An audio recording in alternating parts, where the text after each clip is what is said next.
I hate filming paranormal videos. I'm not stable enough for this. I need an adult.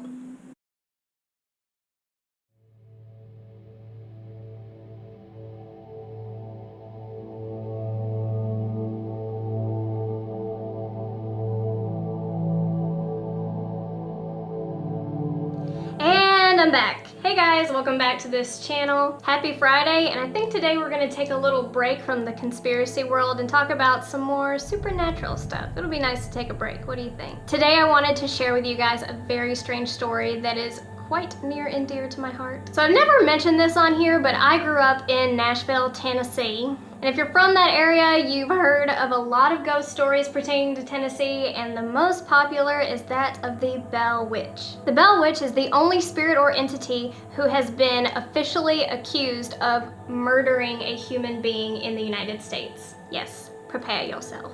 So the Bell Witch phenomenon began in the early 1800s in what was then called Red River, Tennessee. Now it is known as Adams, Tennessee, and the town still stands today. We'll get to that later. I've been there. Now, to be clear, though these things started about 200 years ago, they never ended. They're still happening today. I personally have maybe a dozen encounters with this entity, including some that I'm not willing to talk about right now because they really scare me, but I'll let you know 3 of them at the end of this video. But first, you need to know the history of all of this. Now, as the story goes, the first person to ever encounter this thing was a wealthy farmer named John Bell. He and his sons were out in the fields hunting early one morning, and they spotted a very strange animal in the woods. Apparently, it was a very large black animal covered in fur, and it wasn't a bear. They said it was taller than a bear and built more like a dog, but the weird thing about it is that it had the head of a rabbit. So according to John Bell's account, he shot this animal, but when they went to gather the carcass, it had disappeared. Soon after they encountered this animal, the Bell's house, they started experiencing strange things going on at night in there. It started with like a knocking on the outside of the house, and that could be explained away by maybe acorns falling from the trees and hitting the outside of the house, but then it moved inside of the house. And remember, at that time, houses, even plantation houses, were basically glorified log cabins. So I don't feel like people who lived during that time would be super sensitive to the average bump in the night. So tapping inside started progressing into a scratching at the bottom of the bedposts. And it was kind of like maybe like a rat or a dog was like chewing at the bottom of your bed. You know, you can feel it and you can hear it, but whenever they got up in the middle of the night, there was no animal to be found, and there was also no scratches at their bed or anywhere around it. Then they started hearing angry barking, growling, chained dogs lunging at them. Like they could feel like this dog that wasn't there in the darkness, like coming for them, and they would, you know, obviously light a candle or whatever, and there would be nothing there. Now, along with this, there was a lot of people would be sleeping in the middle of the night and the covers would be ripped away from them forcefully. Like you could not win. You could not pull your blanket back over you. It was way stronger than you. This thing would blow the candles out on you. It just would move things around the house. It was very strange. So this weird activity seemed to magnify around one of the Bell daughters. Her name was Elizabeth, or she's better known as Betsy Bell.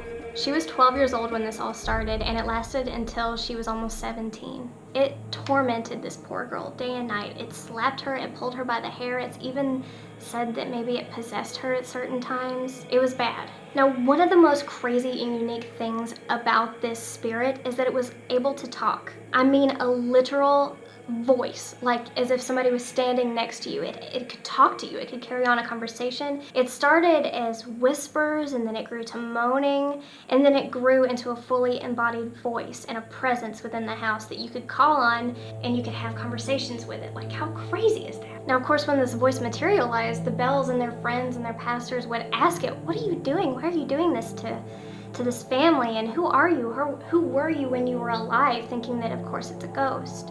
and it took on several different identities. One of the most famous ones is a Native American who passed away on the land, and maybe some of the bellboys had disturbed this person's grave, and it was missing a tooth specifically. It was like, oh, I need to find my tooth. John Bell and his sons ripped up their porch and their floorboards, digging all under the house looking for this thing's tooth to make all of this stop. Of course, they never found it, and I heard reportedly that the voice embodied itself and said that it was lying and laughed that the Bells even believed that story. Now, this is very important. It wasn't only the Bell family who encountered this thing. As word spread about this thing around Middle Tennessee and Kentucky, people traveled from all around to be able to see the Bell Witch, including President Andrew Jackson. He and a bunch of his troops rode up from Nashville to see what the whole deal was with this Bell Witch. And on the way to the Bell Farm, one of his carriages it didn't get stuck, it just stopped in the middle of the road.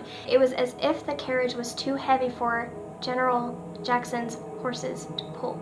And so after a lot of struggling, General Jackson proclaimed out loud, "I think this is the work of the Bell Witch." Whether he was serious or not, who knows? But when he said that, the voice came to him on the road, and it said, "I suppose you can continue, but I'll see you tonight." I would have turned around and gone home, but nope. Andrew Jackson took his troops to the Bell Farm. They spent the night there, and whatever actually happened that night, they didn't make it all the way through the night. They were spotted early the next morning in Springfield, Tennessee, retreating back to Nashville. Andrew Jackson is quoted as saying that he would rather take on the entire British Army alone than spend another night with the Bell Witch. Now, a couple of years later, Betsy became engaged to a boy named Joshua Gardner. Apparently, the spirit's affliction on Betsy got a lot worse when she wanted to marry Joshua Gardner. The spirit kept telling her, like, you can't marry Joshua Gardner, you cannot do it, you cannot do it, I will kill him, you cannot do it. Eventually on Easter, she did end up breaking it off with him, and the spirit's afflictions on her subsided a bit. Now, though this spirit messed with and afflicted pretty much everybody in the Bell family, it was most set on torturing John Bell, the head of the house. To this day, we really don't know why. That's probably the biggest mystery about this whole thing. It always said that it would stop its tormenting of this family when John Bell was good and dead. Later on in our story, John Bell's health did begin to deteriorate. He started experiencing seizures and a numbness in his throat and an inability to swallow. And one morning in 1820 in December, they found him dead in his bed, and next to his bed was an empty bottle of an unknown liquid. It wasn't something that had been prescribed or something that they had been giving him as a tonic. Of course, immediately they were like, he's been poisoned, he's been poisoned. So apparently they put a bit of what was left of the liquid, they gave it to their cat, and the cat jumped up, and they said that it was dead by the time it hit the floor. And then they threw the little bottle into the fireplace, and apparently it exploded in a blue flame and shot up the chimney. Let's talk about science for a second. So a lot of scientists and doctors have said that actually John was exhibiting signs of a long-term low dose poisoning from arsenic. And also arsenic, if you put it in fire, it produces a bright blue flame. At John Bell's funeral, the voice reappeared again, and it laughed and sang songs until the last person left his grave. Now, shortly after that, the spirit materialized, and it showed itself to Lucy Bell, who was John Bell's wife, and she said, "I will return in 7 years." And she did. But this time it was a lot more peaceful, and this time she focused her attentions on John Bell Jr. From what I gathered, it was a lot of them just talking, honestly. She talked to him about the origin of humanity, about ancient civilizations, about Christianity, and about the need for an awakening on a massive scale. And she also predicted the Civil War. She stayed with the Bells for 3 weeks at that time, and then she disappeared, claiming that she would return in 107 years to the Bells' descendant, and that would have been 1935. The descendant, who was alive during 1935, did write a book about the Bell Witch, but I'm not sure that he had an incredibly insane, noteworthy experience with her. Where I come from, the biggest question is, what was this spirit and where did it come from? I think the main rumor is that it was the spirit of a lady named Kate Batts. Kate Batts was a woman who, as legend has it, was a little bit poorer than the Bells, and she purchased a parcel of land from them, and John Bell charged her interest on it, which, as I've stated in my Templar video, is a sin. It's called usury. And he was actually excommunicated for that. And that is where this whole, like, her animosity towards the Bells originated, and that she died and her spirit came back to haunt John Bell. Now, there are a lot of problems with this theory. For one thing, Kate Batts wasn't an old woman. She outlived John Bell by 27 years. Also, the parcel of land that Kate lived on was not originally owned by the Bells. Kate Batts and John Bell bought their parcels on the same day at the same auction, and they bought them from my family. I didn't know that until yesterday, and I was like scared to death, but honestly, we don't have any stories of anything weird happening on that land before the Bells, so like, probably just a coincidence, but like, that's crazy. Now, is it possible that Kate Batts was a witch and cursed him while she was alive? Yeah, I guess, if you believe in that kind of thing, absolutely. That is absolutely possible. But in my opinion, I think that Kate Batts was extremely misunderstood and intimidating to the people around her. On the document from the auction where she bought her land, she signed her name herself, which means that she was literate to the point where not only could she read, but she could write. And that was very unusual for Tennessee at that time, trust me. Yeah, there's just a lot of, I honestly feel like Kate Batts was a red herring and an easy target to blame for all of this. And that is honestly how the spirit got the name the Bell Witch. I don't actually think that it's a witch at all. And from everything I've looked up, the entity does not like being called the Bell Witch. The entity itself is reported as proclaiming that she is none other than the spirit of Kate Batts. I don't really know what that means. I don't know if it's in the league of like, oh, I'm a dead Cherokee Indian, I lost my tooth, or if she was being serious or what. But I know that you get a more positive reaction out of this spirit when you refer to her as Kate. Personally, I do not think that the Bell Witch is a spirit of a dead human being. I don't. It doesn't feel like that to me. For one thing, it's omnipresent. It can be everywhere at once.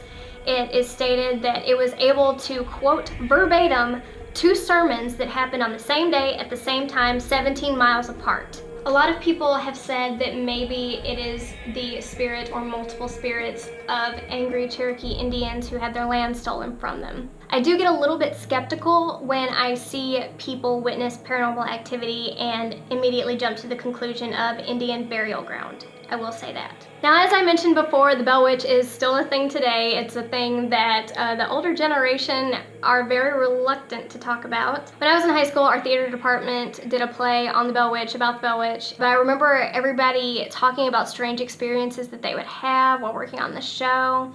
And I remember one time I went and saw the show on like opening night or something like that. The fire alarm went off in the middle of the show. And you know, obviously you're like, oh man, kids are just screwing around in the hallways, you know, whatever. And I remember everybody of course evacuated, and they went and found the fire alarm that was pulled. And not only was it pulled, it was ripped plumb off the wall. Like the whole thing was just like I really wish I had access to the security footage or had followed up on any of that, but I remember everybody being really, really, really freaked out about that. Now, after high school, I sort of let my freak flag fly in the way of researching paranormal activity. And one of my favorite things to do with my friends was I would make them all go out to the woods with me and try to find spirits and like take videos and stuff like that. And of course, my favorite subject was the Bell Witch. And I remember the first time that we went out there, a lot of really strange things happened. But while we were planning going out there, mind you, we planned this whole trip for about a month prior to going. Of course, when you start researching this kind of stuff, you kind of freak yourself out a little bit, you know, that's normal. And I remember one day I was home alone, I was making myself something to eat, and I was feeling especially weird that day. And I think I had freaked myself out in my research, and I was like, you know what, I'm just gonna go eat lunch, let's take a break. And I took a bowl out from the cabinet, and I remember I sat it on the counter, and I turned away from it to prepare something else, and I saw the bowl start to scoot across the counter. And now when you wash a bowl and you don't dry it off properly and you sit it on a flat counter, sometimes it'll kind of like, it'll shift. It wasn't that. The bowl wasn't wet. I took it out of the cabinet. And it didn't just shift, it moved. It moved all the way across the counter. Now, probably the scariest thing that happened is, oh man, this freaks me out. Now, at this time, I had a friend, and we're gonna call her Allie. And she stayed with me pretty much every single night that summer. We were super, super close, and of course she was helping me plan this trip. I remember at the time she had like very, very long, sandy blonde hair, like just super highlighted blonde pretty hair, right? One night I guess we're in my room and we went to bed, and my mom normally slept on the couch whenever she stayed over. And I remember the next day she called my friend Allie's dad and she was like, hey, did she make it home okay, because she left so late? And he was like, what? She didn't come home. And of course it sent him into a panic, and so she came into my room and, you know, obviously we were still there, we were asleep. She was like, Allie tried to leave last night. And I was like, what are you talking about? She said that she woke up and she saw the front door open, and that a girl who was Allie's height with long blonde hair, and she immediately of course was like, Allie, where are you going? And she was just like, oh, I'm gonna go home. And she was like, it's too late for that. Don't go home, don't drive right now, just stay the night. That's ridiculous. The girl never turned around and looked at her. But she said that the girl remained standing looking out the door, and she said, all right, I guess I'll stay then. And the girl closed the door and walked away, like back towards my bedroom.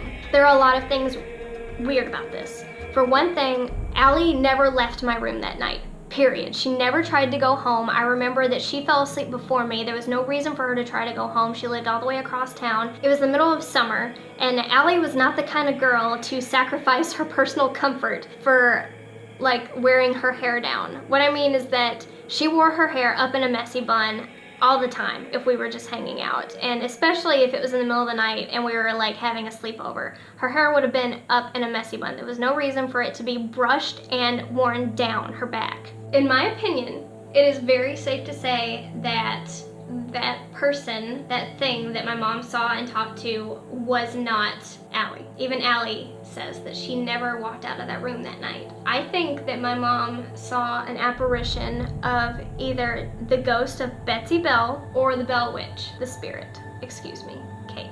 Now, my mom does not like to talk about that at all, ever. It really, really freaks her out, because if you think about it, she technically invited the spirit to hang out in my house while I planned my visit to go film The Spirit in Adams, Tennessee. So after that, my friends and I visited Adams, Tennessee twice, and it didn't turn out like we expected, but extremely strange, scary things occurred both times. So if you guys want to hear about it, give me a like and I will follow up with the people who were involved and make sure that like it's okay to tell the story. But one of the things that I was involved with was one of the first times I ever used a Ouija board was to contact Kate, the Bell Witch, and it turned out badly.